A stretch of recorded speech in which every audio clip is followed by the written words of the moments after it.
I was with a group of people, and for a reason I cannot recall, the name of the movie, Ferris Bueller's Day Off, came up. And one of the bunch said, a classic, and there seemed to be a general agreement with that. I remembered having some problems with the movie, even though I liked it. I even remembered what those problems were, so I decided that I would take another look at the movie after, these many years, and see if I still had the same objections. I did, and more as well. My first and biggest problem with the movie is a tough case to make because it is completely a matter of opinion, pure conjecture. My problem is with the casting. I've never thought, and I still don't, that Matthew Broderick is right for the role. I like the idea of the character's direct address to the audience. It works. Right away it locks you in. But I think I know this character, Ferris Bueller.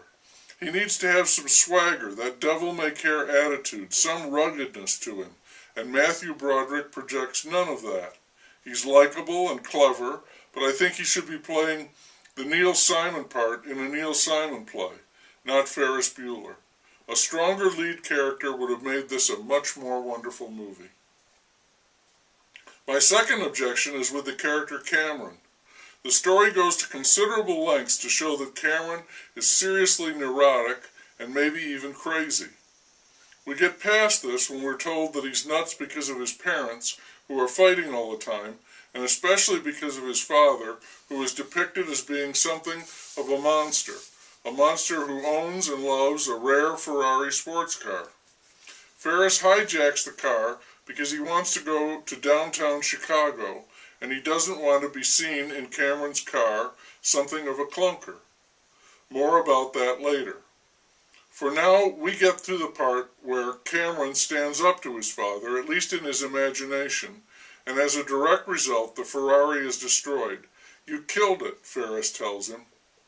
Ferris offers to take the blame for ruining the car. He's certainly a large part of it. But Cameron says no, he can handle it, and Ferris has to split, has to get home before anyone discovers that he's not there, sick in bed.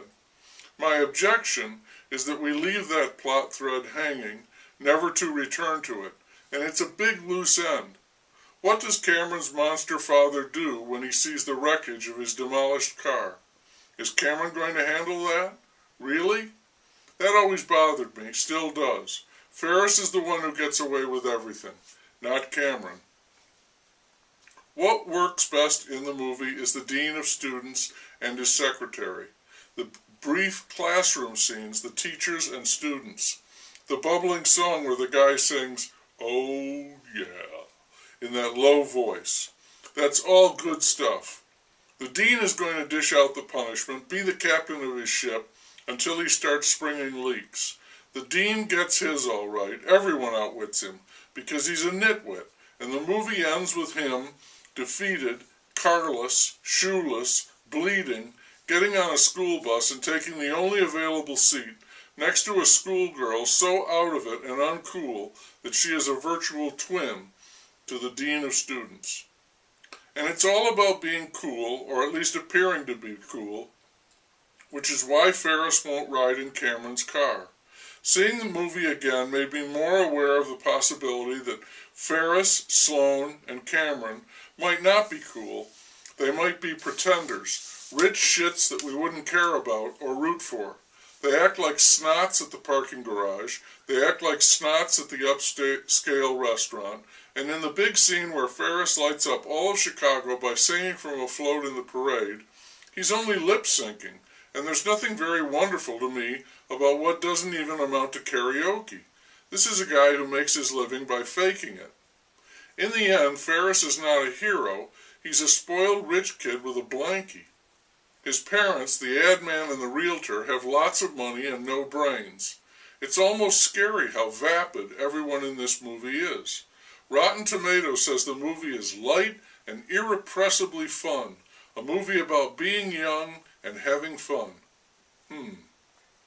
Well, I kind of like Charlie Sheen, who appears from out of nowhere to play a young Charlie Sheen, looking cool with the duck's ass hair and the studded leather jacket, promoting his gospel of drugs, even though that quickly takes an unbelievable turn which is supposed to be funny and the key to the final twist in the story.